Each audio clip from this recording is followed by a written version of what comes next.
welcome to the stage, Nigel Farage.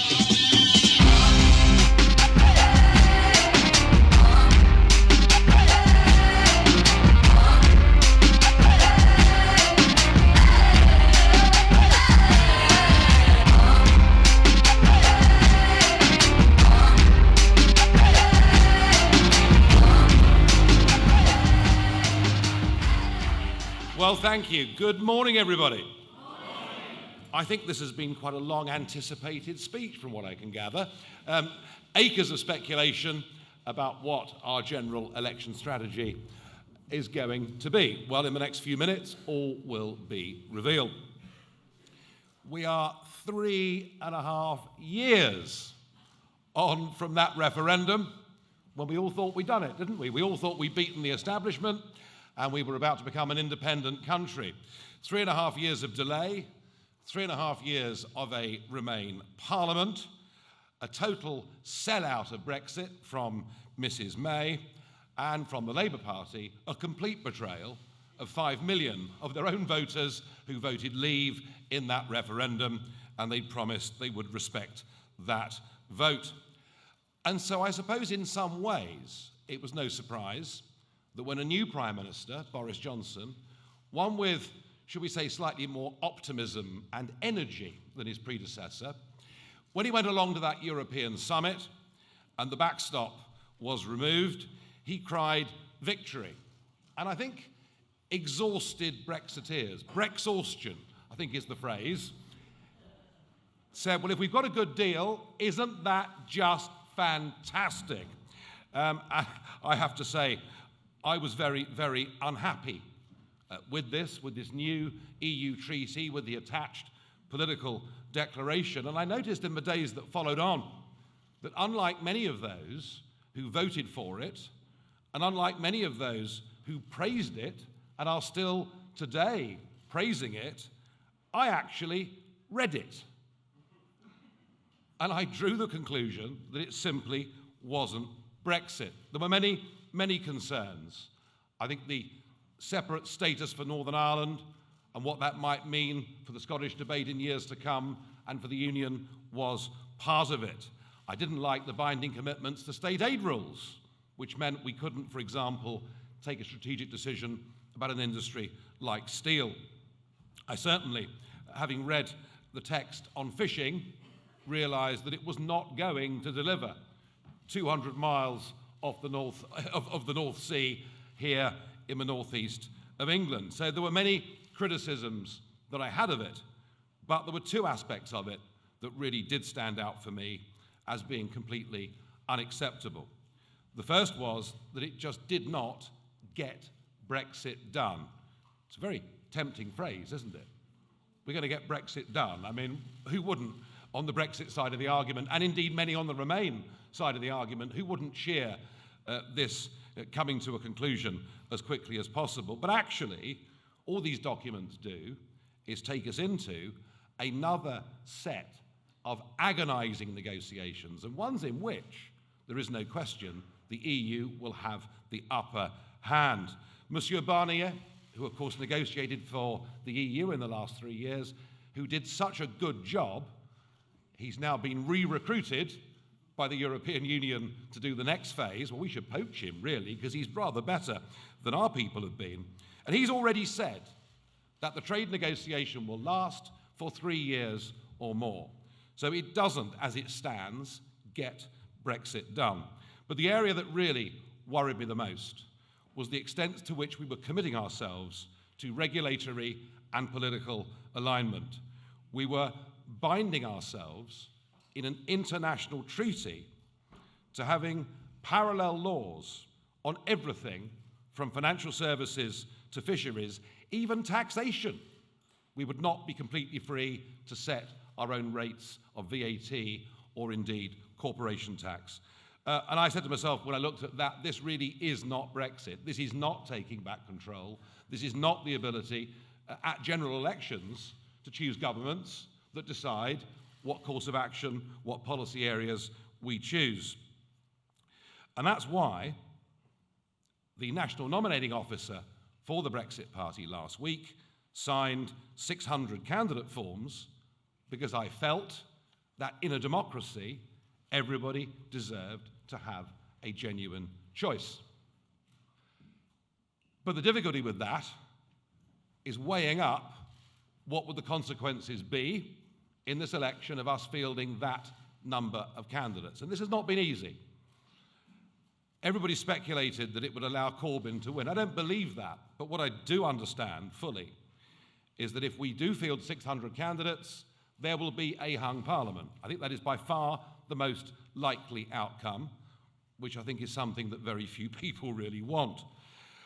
I also realised over the last few weeks, and we saw this through our own private polling, that if we did put up candidates, I had absolutely no doubt that from southwest London down into Hampshire and right out through the Western Corridor, all the way to Land's End, that the effect of us standing would be quite a large number of Liberal Democrat gains. So my real concern about that is what would happen if the Remainer parties could get between them 325 seats in Parliament. Well, we know what would happen. There'd be a second referendum. And so that has been a very real concern for me. And I think if there was a second referendum, it would be disastrous for trust in our entire democratic system, disastrous for business, for investment into our country. And also I know that what we get offered is a false choice between Remain or a form of Remain. So after 25 years of battling for us to be free of the European Union, 25 years of wanting us and believing that we should be an independent country, it's not been very easy. I have tried over the course of the last few months, as you know, to build a Leave alliance. And I knew that between us, Conservatives, and some leading Labour figures, that could have been done. I've genuinely tried for months to put about the idea that putting country before party at a moment like this is the right thing to do. But that effectively has come to naught. So it's been very, very difficult, and one or two have noticed my silence over the last few days. It's been a difficult decision to make, but I have to say that last night, for the first time, I saw something since that Brussels summit that actually was optimistic, because I saw Boris Johnson on a video saying, we will not extend the transition period beyond the end of 2020. And that, in many ways, a direct challenge to Mr. Barnier that would need a change to the political declaration before all of this gets ratified in Parliament. Now, you may well say to me, isn't this the same Boris Johnson who said he'd die in a ditch rather than extend from the 31st of October? And yes, the issue of trust, the issue of delivery is a very real one, and I'll come back to that perhaps in a few moments' time. But at least it was a clear, unequivocal statement from him that we're not going on beyond the end of 2020. But much more significantly, and really quite unreported on so far today, he said something else that really did matter to me hugely. He said we would negotiate a trade deal, a super Canada plus trade deal with no political alignment. Now, that is a huge change, because ever since Mrs. May's abject speech in Florence, we've been aiming at a close and special partnership with the European Union. We've been aiming actually to stay part of many of its agencies, and Boris last night did signal a very clear change of direction. And I thought to myself overnight, well, that actually sounds a bit more like the Brexit that we voted for. Trade, cooperation, reciprocity with our European neighbours is what we all want. We all want to get on well with our next door neighbours. What we don't want is to be part of their political institutions. And if the Prime Minister is saying he will make sure we are not part of political alignment, that, I think, is a significant step in the right direction. So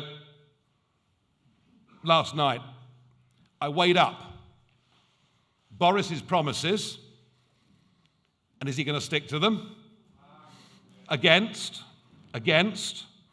the threat, particularly in the south and the southwest, that we let in a lot of Remainer Liberal Democrat MPs. So the reason I was quiet is I waited until last night to decide, and I will tell you now exactly what we are going to do. The Brexit Party will not contest the 317 seats the Conservatives won at the last election.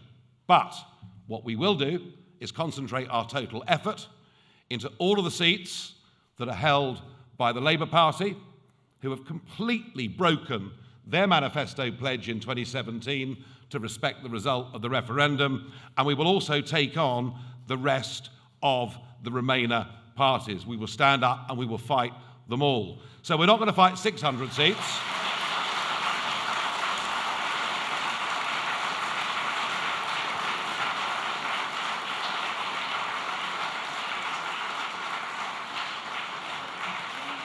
Well, I have to say, I'm pleased you like it. It's not easy. It's not easy. But how do we hold Boris to his promises? That's the key to this, isn't it? That's the key to whether this strategy actually works. We will expose the fact of Labour's complete betrayal of 5 million of their own voters. I think that's a very, very important thing for us to do.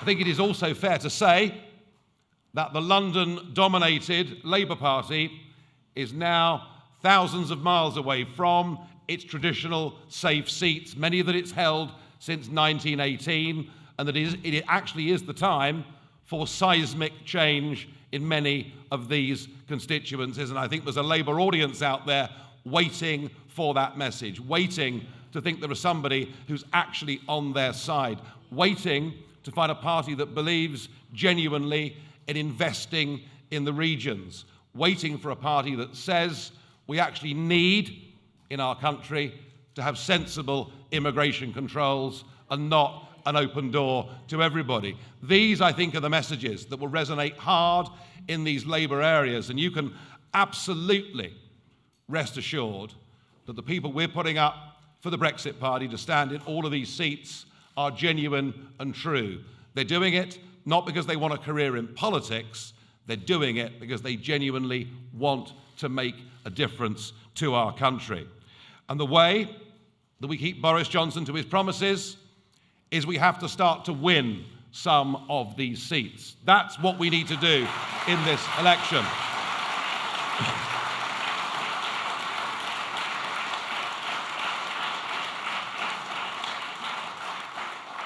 Because when we do that, and we have a Brexit Party voice in Parliament, we're going to keep saying, remember, you told us we were leaving by the end of 2020. Remember, you told us we're not going to have political alignment. And actually, he'll know, just as Mrs. May's vote disappeared in the European elections of this year, the same will happen again if a British Prime Minister breaks firm commitments and promises that are made to the British people.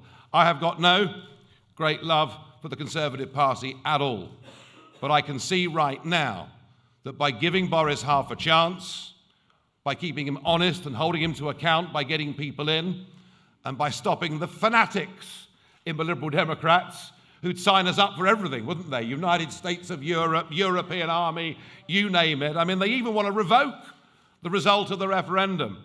No, I think our action, this announcement today, prevents a second referendum from happening. And that, to me, I think right now is the single most important thing in our country.